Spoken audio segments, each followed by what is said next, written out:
Okay, so so I found the first derivative. I found the second derivative. I'm going to need both of them for this one because first derivative tells me where it's increasing, where it's decreasing, where it's zero, or it's not increasing or decreasing. Second derivative tells me where it's concave up, where it's concave down, and where it switches from concave up to concave down. Okay, so I found the first derivative, found the second derivative, and then yesterday, after you guys left, I actually found the critical values. So the critical values for the first derivative, I got two of them, 9 and 1. And the critical values for the second derivative, I only got one of them, 5. Okay, and that's where I stopped. Okay. Uh-huh. Yeah, Arthur? Exactly. See, we need to see on our number lines here, where is it going to be positive and where is it going to be negative? Because we're looking for negative up here and positive down here. That's what we're looking for. Okay. So the only way to do that is by start plugging in numbers. So in between, so I'm going to start with the first derivative, the top number line. In between 1 and 9, pick any number, 2, 3, whatever you want. Let's see here. I'll pick 2. So I'm going to plug that into the first derivative. I just care if it's going to be a positive or negative number. I don't care what the actual number is. That's not my concern here. I just want to know if it's a positive or negative. Okay. So let's see. 6 times 4 is 24. Minus 60 times 2 is 120. Plus 54. I can already tell it's going to be a negative because when I add these two guys, it's going to be negative almost 100. Plus 54 is still going to be a negative number. Okay, so it's going to be negative in between there. Okay, now after 9, pick 10.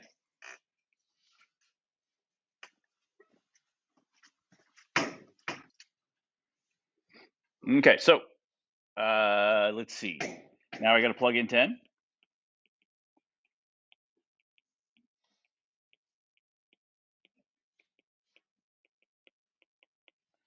So 600 minus 600 plus 54. That's going to be positive 54. Okay, so above 9 is positive. Don't assume below 0 is going to be positive. Don't assume there's a pattern there. Always check. Always check to be double sure. Plugging in 0 won't be that big of a deal because everything cancels out. Anything times 0 is always 0. So those guys cancel out, so you get a positive 54. Okay. Okay, so we're good with the first derivative. Now we have to find second derivative. Okay, so second derivative, I'm going to plug in anything above 5 and anything below 5. Okay, into the second derivative. So let me plug in 6 first.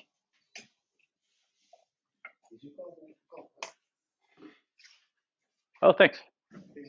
No, it wasn't me. No. Yeah. All right, thanks.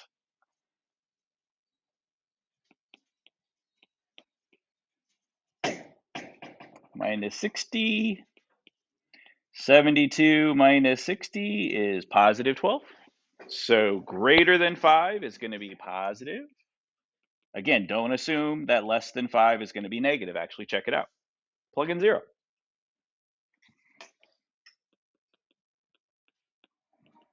$12 times 0 minus 60 equals negative 60. Negative.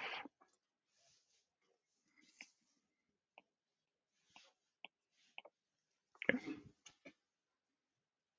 All right. So now we can tell. Now we're going to look. What we're going to kind of do is kind of put this guy on top of this guy.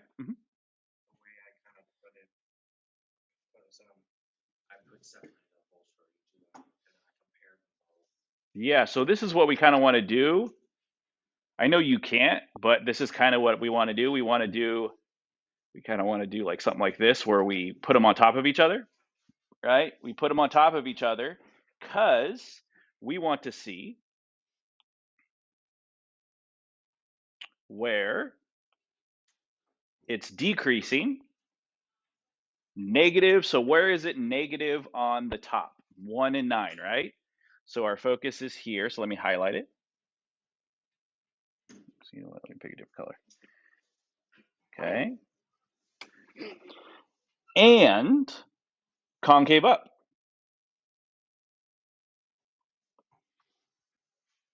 Okay.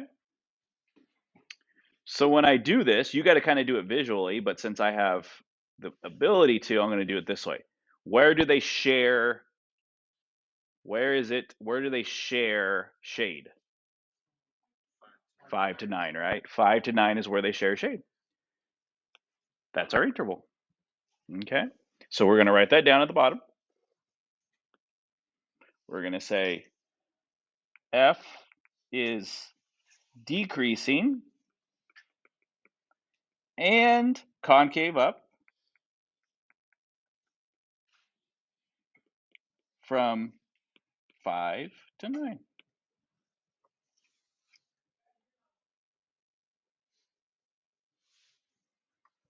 Okay. It's decreasing and concave up from 5 to 9. All right.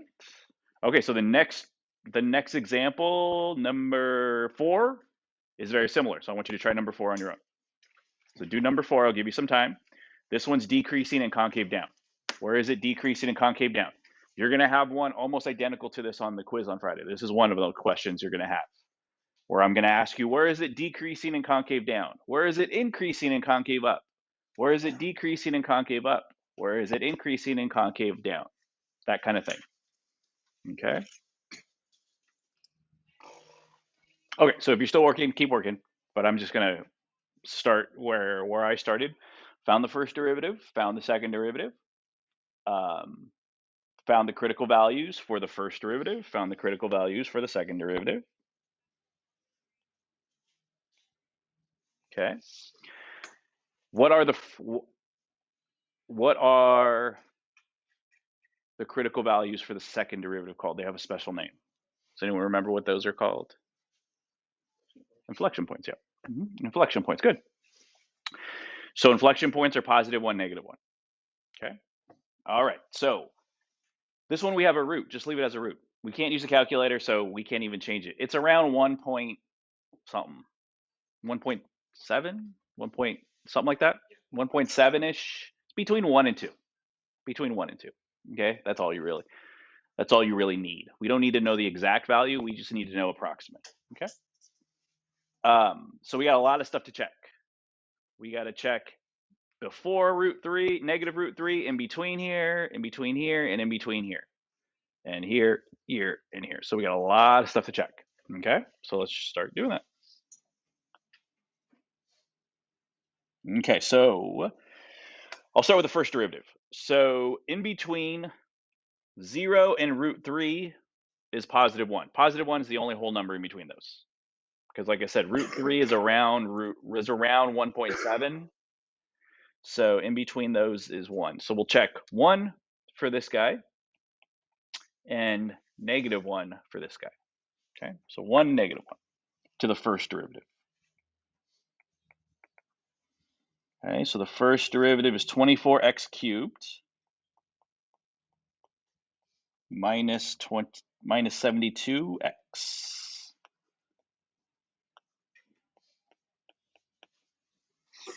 So I can already see it's going to be 24 minus 72, right? And that's going to be a negative number. Okay, so that means here, negative. Now I'm going to try negative 1. Negative 1 is going to give me a similar result, but maybe not exactly the same. So 24 times negative 1 cubed minus 72 times 1. Negative 1 cubed is still negative 1. So this guy right here is going to be negative 24 minus 72. That's going to be a negative number. Oh, yeah, wait, yep. I plugged in -1. I plugged in the wrong number. Plugged in +1 when I should have plugged in -1. So that means it's going to be a positive number.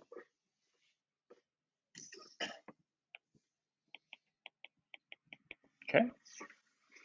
Any number after 1.7-ish. So 2, 3, 4, 5, 6, any number like that you want. So I'll plug in 2.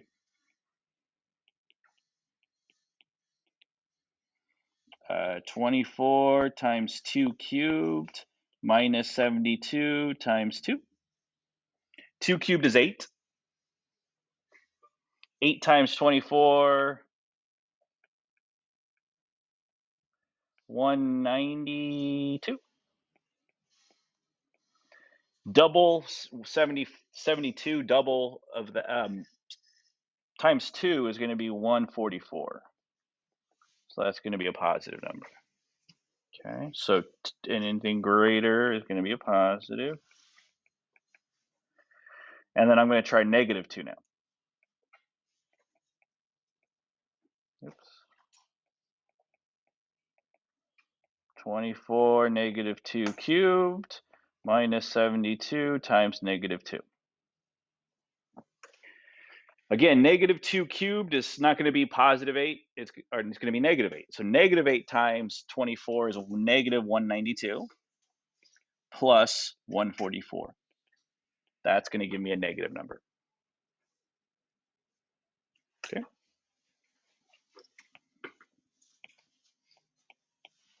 So now I need to do the same thing, but for the second derivative. Luckily, it's not that bad. You can kind of probably do this in your head, especially 0, because I'm going to check in here with the second derivative. So if I plug in a number here at 0, so if I plug in 0, that's going to cancel out. All I'm left with is -72. Okay, so negative. And then if I check a number that's bigger than 2, or sorry, 1, if I plug in 2, -72 is a constant. It's always going to be -72. And if I plug in a 2 here, that's going to make this guy go up. And this guy is going to stay -72. So it's just going to be positive. And same thing with -72. If I plug in -2 here, it's just going to give me the same answer as +2 because it's squared. So this guy is going to be positive. Just using number theory. Number theory just means if I plug in this number, what am I going to get out? Kind of using mental math. Okay. All right. So visually, what we're trying to do is we're trying to superimpose these guys. So let me highlight them. Let me give them different colors. Positive is yellow. Negative is purple. So what we're trying to do is figure out where is it negative, where is the first derivative negative and the second derivative also negative. So right about there.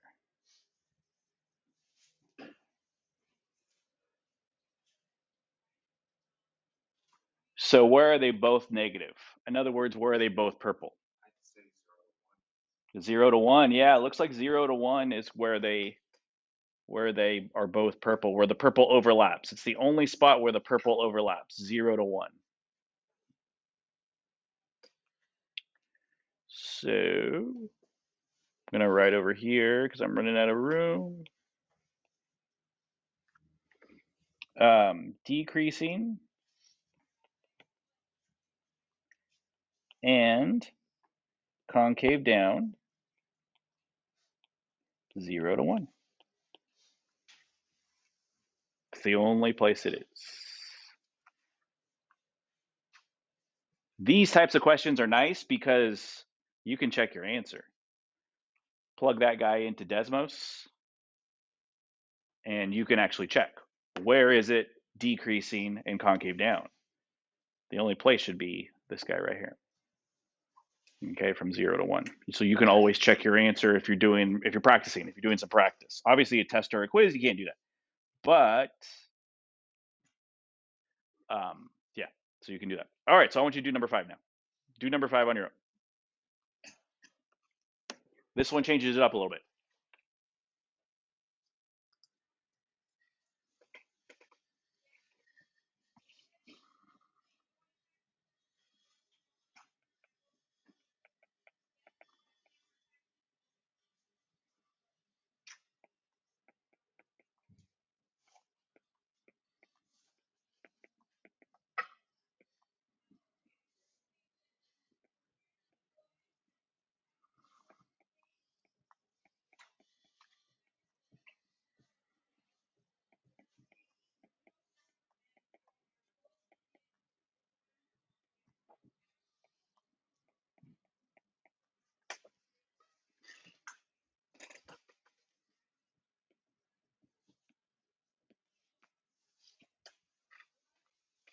Okay, so first derivative, I haven't simplified it, and there's a reason why I haven't simplified it. I haven't simplified it, but essentially it's just quotient rule. Low times the derivative of the high minus high times the derivative of the low times the low squared. Anytime you're taking the derivative of an e to something, it just repeats itself, and then the derivative of the power.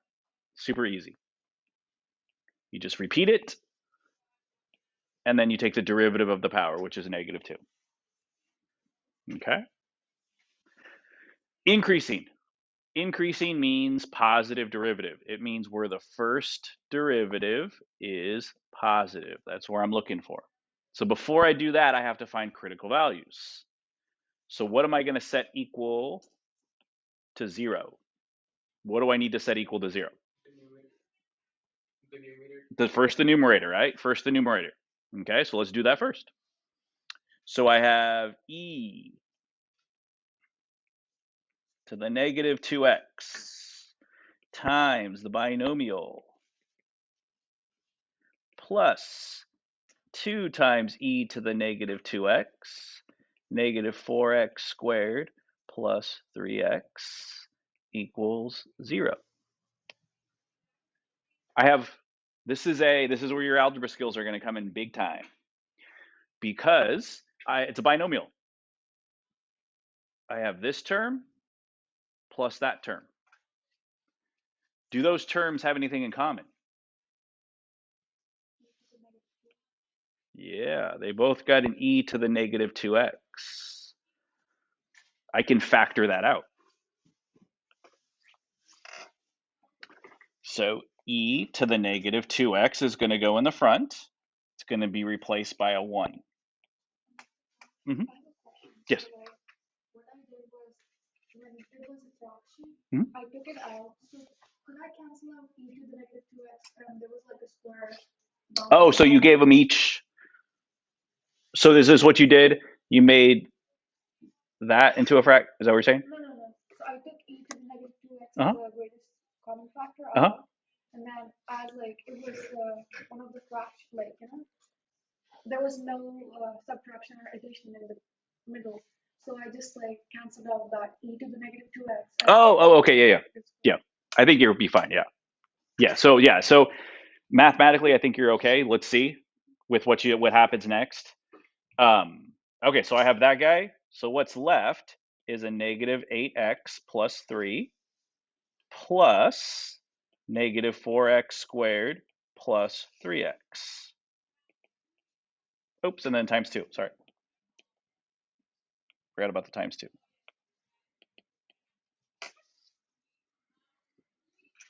Okay. So I can distribute. Actually, you know what I can do now, before I distribute, is this times this makes 0. 0 product property says set both of those equal to 0. So e to the -2x equals 0. -8x plus 3 plus, here I can do distributive property, and I get -8x squared plus 6x equals 0.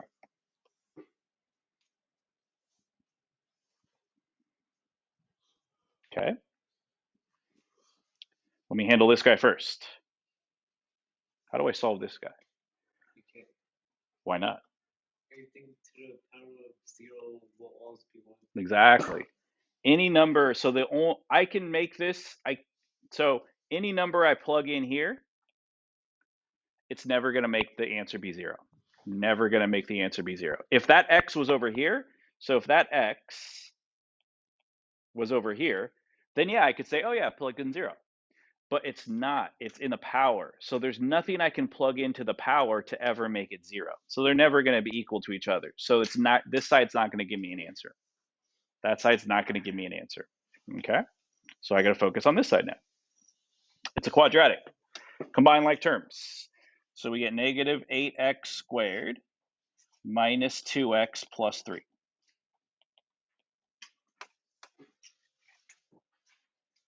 I'm going to divide by negative 1, just so that my leading term is positive.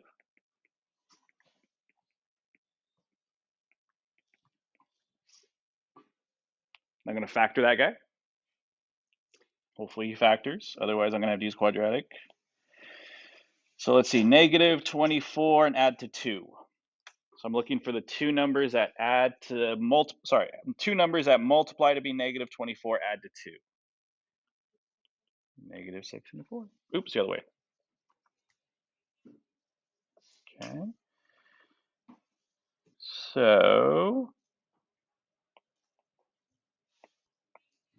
So I have 8x squared plus 6x minus 4x minus 3. So I need a 4 and a 2. So this is going to be 4x. This is going to be 2x minus 1 plus 3. So this factors to 4x plus 3 and 2x minus 1.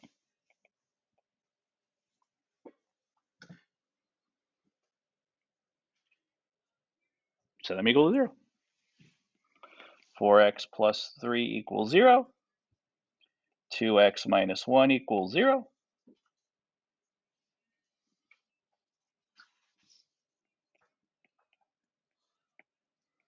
4x equals negative 3. X equals negative 3/4.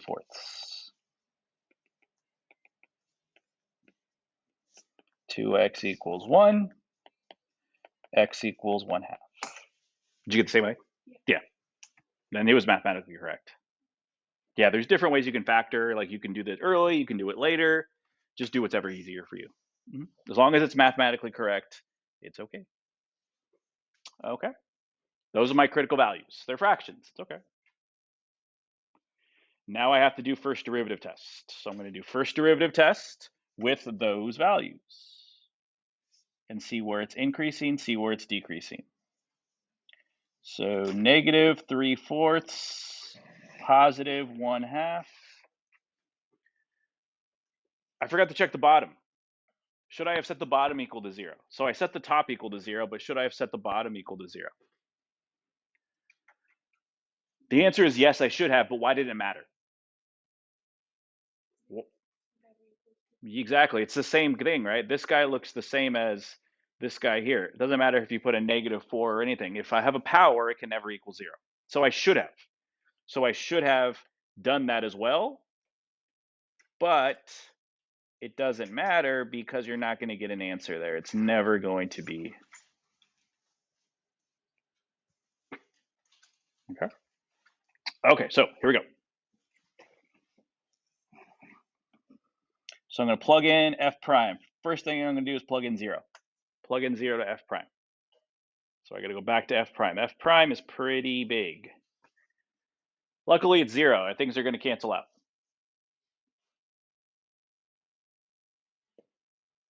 Okay.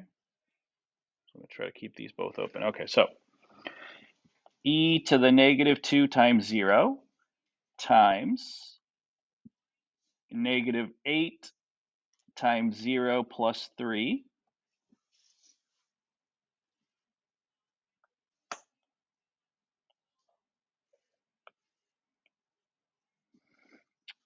plus 2e to the negative 2 times 0.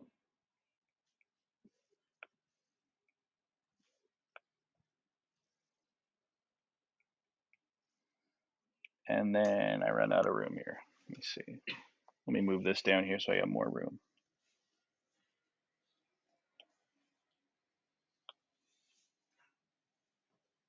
Okay. And then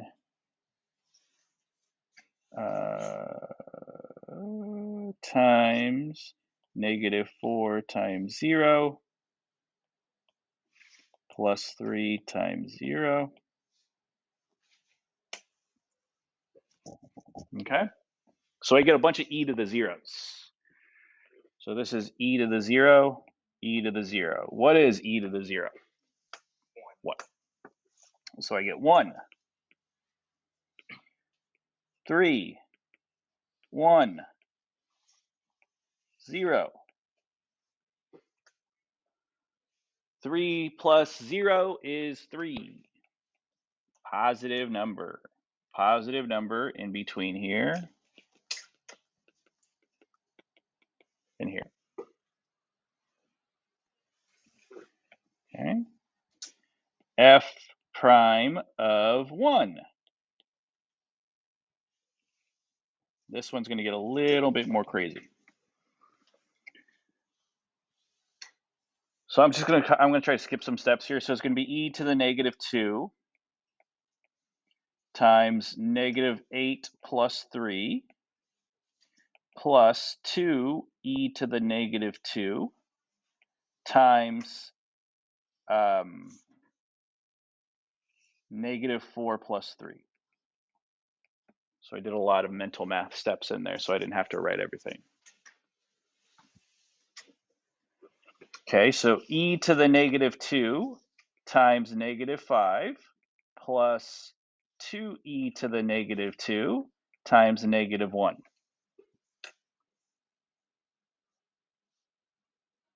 What is e to the negative 2? Is that a negative number?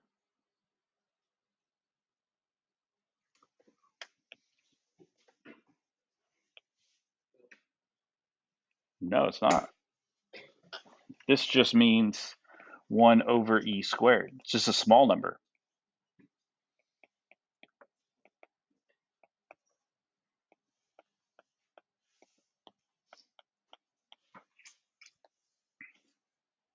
Okay, so I'm going to have negative 5e squared minus 2e squared. And I have a denominator as well, yeah, that I forgot, yeah. It didn't matter on the last one, right, because I was just going to get 1. But on this one here, it absolutely matters.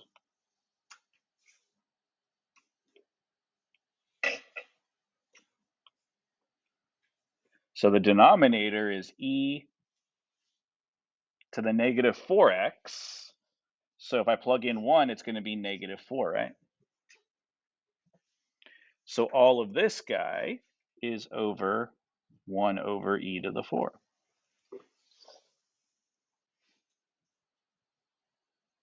My only question is, I don't need to know what the finished answer is. Is it going to be positive or negative? Well, the top is just a fraction. Add them together. You're going to get negative 7 over e squared. What's the rule about fractions? When are fractions negative? When what? Like, when is a fraction negative? How do I know a fraction is negative?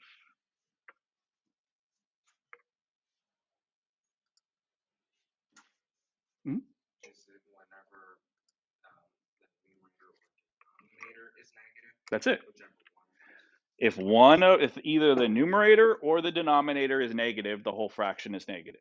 Doesn't matter if it's on top or on bottom. There has to be a negative. And I have a negative on top, right? So on bottom, it's a positive. So that means overall, my answer is going to be negative. Okay. So that means when I plug in 1, it's going to be a negative. Okay. So now I have to do the same thing, but I have to plug in a negative 1 this time. Negative 1 this time. Well, Don't do everything from scratch. Don't reinvent the wheel. A lot of these I'm going to know the answer to, right? If I plugged in 1 before and I plug in -1 now, a lot of these are just going to change signs. So e squared, when I plug in -1, e to the -2 is just going to be +2, e squared. This guy is not going to change because it was squared. This guy is going to become e squared. Wait, nope, sorry. This guy will change. This guy will be positive because it was here. This guy won't change because of the squared. Well, yeah, well, because of that guy. Okay, so let me rewrite that part. So any e to the -2 is going to be e to the +2. If I plug in a -1, that's going to be +8 plus 3, 2e squared. And then if I plug in a -1, it's going to be -4 minus 3 over e to the 4.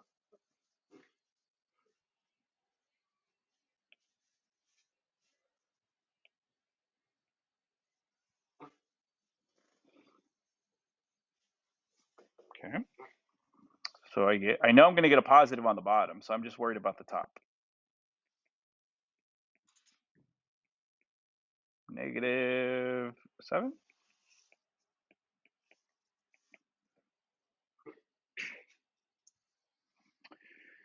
So I have a 11 e squared, and I have a -14 e squared. Which one is bigger? 14 minus 14. The -14, right? Because it's going to be multiplied by -14 instead of 11. So that means it's going to be a negative divided by a positive, which makes it negative.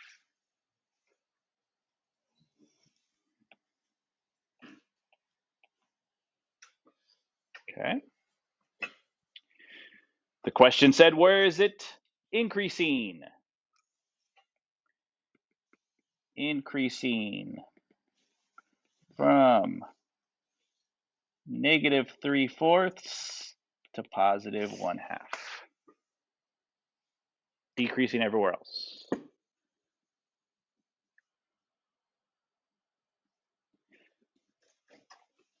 So again, all of this right here, no calculus at all. This is all math 2, math 3, kind of doing stuff like that. Okay? I'm telling you, that's where the hard stuff is. Not the hard stuff, but the stuff that's going to take you a while. Okay? All right, so now let's look at we haven't looked at a trig one yet. We just did an E one. Now let's look at a trig one. Okay? Probably won't finish this one, but at least we'll get it started. Okay, so use the second derivative to find relative extrema. So what do we have to find? What is the question asking us to find? Since it says second derivative test, we have to find the second derivative. No, but what is it asking us to find? Like, what is our end? What are we looking for at the end? Oh, the minimum. There you go. Minimum and maximums, right? Minimum and maximums. What do we use to find a minimum and maximums? No. What do we use to find minimum and maximums? No. First derivative test. That's why we have the first derivative test, right? We just did that. We use the first derivative test to find increasing and decreasing, which tells us the intervals, right? Or tells us the maximum minimums. Now they say to use the second derivative test. There is a way to do it, but it just makes it more difficult. Change that. Actually, you know what? Change this to first derivative test. You're not going to be graded on how you do it. You just got to show how you did it. So they're not going to take points off because you didn't use their method. Just show your method. That's all I want. Just show your method. If you use a different method, it's okay. They won't take any points off as long as you do it correctly. There is a way to do the second derivative test, but it gets confusing. And I don't want to make it even more confusing. The first derivative test is already something we've done before. Okay? So the first derivative test for maximum minimums. So the first thing is find the derivative. How are we going to find the derivative here? Should I just say the answer to it? Oh, tell me first. Tell me first. So, How would we find the derivative for f? so sin of x is cosine of x. Yeah, I know all that. I know that, but how would we find derivative? How would we find derivative of this guy right here? Use the multiplication. Yeah, we're gonna have to use the multiplication product rule. We're gonna have to use product rule here because it's sine times cosine, right? So yeah, once we know that, then we can go after it. Okay, so the product rule says the first times the derivative of the second, which is negative sign, plus the second times the derivative of the first.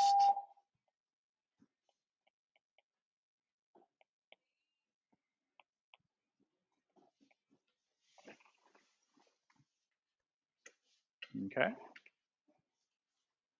So if we kind of clean it up a little bit, that's negative sine of x squared, or plus cosine of x, cosine squared of x.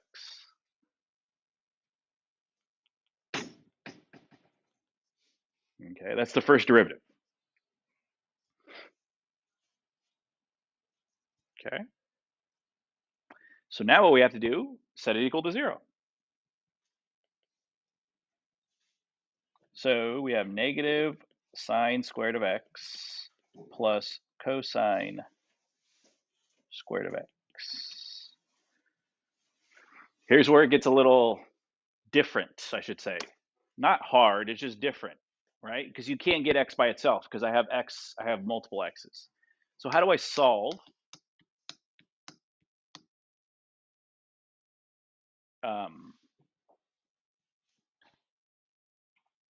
this guy? How do I get x by itself? Or how do I solve it? You're not going to be able to get x by itself. You're not going to be able to solve for x like we usually do because they both have x's.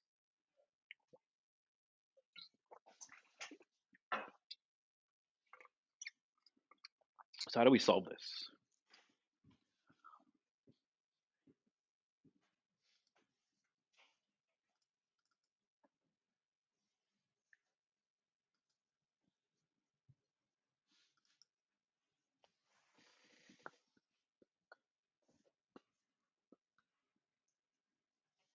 I want you guys to think about it. I'm not going to tell you because tomorrow we'll finish the notes, but I want you to think about it. That's your question. You got to think about it. How do I solve this?